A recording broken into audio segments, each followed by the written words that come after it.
sabe querer. C'était beau ce que tu chantais. On aurait dit que tu vivais ta chanson. Merci. Qu'est-ce que tu fais tout seul, ici dans la remise? Aujourd'hui, tu n'avais pas un rendez-vous? Les nouvelles vont vite, à ce que je vois. Tu crois? En tant que responsable du roller, je suis très vite au courant de ce qui se passe. Oui, j'imagine. J'avais bien un rendez-vous. Je suis venu ici juste après. Je voulais jouer de la guitare et prendre un peu de temps pour moi. T'as pas l'air si content que ça. Qu'est-ce qui s'est passé? Rien du tout. En fait, je me sens un peu bizarre, mais il ne s'est rien passé de mal ou de dérangeant. Non. T'étais pas bien. Ça se voit à ta tête. Je t'avais dit qu'Emma n'était pas faite pour toi, mais t'as pas voulu m'écouter, donc... Tu sais quoi? Pardon, t'as peut-être faim? Non, J'ai des biscuits par là. J'ai pas faim. Donc, je te disais, cette chanson, tu l'as bien écoutée ou t'es arrivé à la fin juste pour Je l'ai savoir? écoutée, je la connais. Elle me rappelle le Mexique, tu sais. Je l'adore. Je la chantais tout le temps. Et même ma mère, dès les premiers accords, elle me disait « Simon, s'il te plaît, pas encore cette chanson ». Je la chantais constamment. Quand je la joue, j'ai ces souvenirs du Mexique et aussi de ma mère, bien sûr, des vagues. Enfin, de là d'où je viens. Je comprends. Par exemple, rien que la nourriture, ça me manque beaucoup. Et ce qui te manque plus que tout, ce serait quoi? Ma grand-mère. Elle me manque tellement. Oh. C'est quelqu'un de formidable. Elle a toujours des histoires à raconter. Peu importe ce qui peut arriver, elle a une histoire. C'est obligé. C'est génial de parler avec elle. Ce qui me manque aussi, ce sont toutes les fêtes qu'on a au Mexique. Comme par exemple, là bientôt, il y a une fête qui est incroyable et qu'on appelle la fête des morts. La fête des morts? C'est bizarre, non? Très Ouais, bizarre. je sais, mais elle est vraiment super. C'est une fête où il y a plein de couleurs. Ah ouais? Plein d'amour aussi, je te jure. Et tu me parles de mort, alors j'imagine quelque chose d'horrible. Mais- C'est comment? Tu vois, cette fête, c'est pour que l'on se souvienne des personnes qui ne sont plus là avec nous. C'est particulier parce que c'est quelque chose de très joli. Je t'assure que c'est vraiment très beau. Il y a plein de couleurs, on fait des offrandes, on met des photos de nos proches qui ne sont plus là pour se rappeler d'eux, tu comprends? Il y a des fleurs de toutes les couleurs, c'est magnifique et ça sent tellement bon.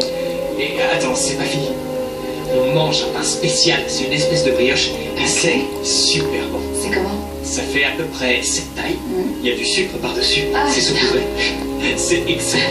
Quand on ira au Mexique, tu le goûteras. Je te promets que je Si tu t'espère. veux savoir, le jour de la fête des morts, toutes les boulangeries du Mexique sont pleines de ces petits pains. Les gens font la queue pour en acheter. Donc tu vois, tout le monde en raffole. Et après, les gens se déguisent. Ils se déguisent? Oui. Par exemple, je peux me déguiser en Catherine. Et toi, tu pourrais être en Katrina. Ok. Tu sais ce que c'est? Des squelettes, Oui, non? c'est ça. D'accord. Tu fais ton déguisement toi-même et comme tu veux. Et c'est génial parce que c'est beau en fait. C'est une belle excuse pour être en famille et on fabrique des crânes. On les fait en sucre. Ça t'ennuie pas ce que je te raconte? Non, non, pas du tout. C'est super intéressant. Vas-y, continue, je veux savoir. Ok. Rien que de t'en parler, j'ai eu l'impression d'être là-bas. Donc, cette fête, elle arrive bientôt. Mes amis sont dans les préparatifs, ils mettent des photos en ligne. Je peux voir leur nouveau déguisement et forcément, ça me fait quelque chose. Tu pourrais peut-être être là-bas. Enfin, pas là-bas, mais ce serait comme si tu y étais. Comment? J'ai une idée.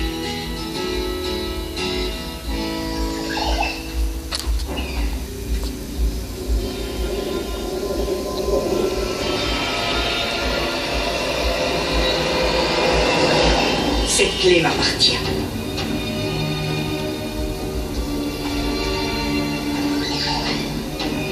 Rends-la-moi immédiatement. Non, Comment oses-tu? vous me faites plus peur. Je sais pas encore ce que vous cachez, mais je vais le découvrir.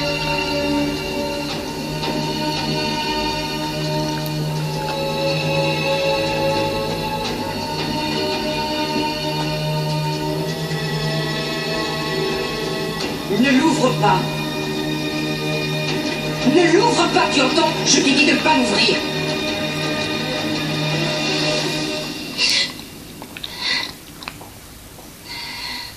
Encore un cauchemar? Hein? J'ai encore rêvé de Sharon. Et cette fois-ci, on était dans le jardin. Oh, Luna, c'est l'avoir vue dans la maison qui t'a bouleversée. Mais ne t'en fais pas. Ton père a pris toutes les mesures de sécurité qui existent. Elle ne reviendra pas. D'accord? Tu sais ce qui est drôle? Quoi?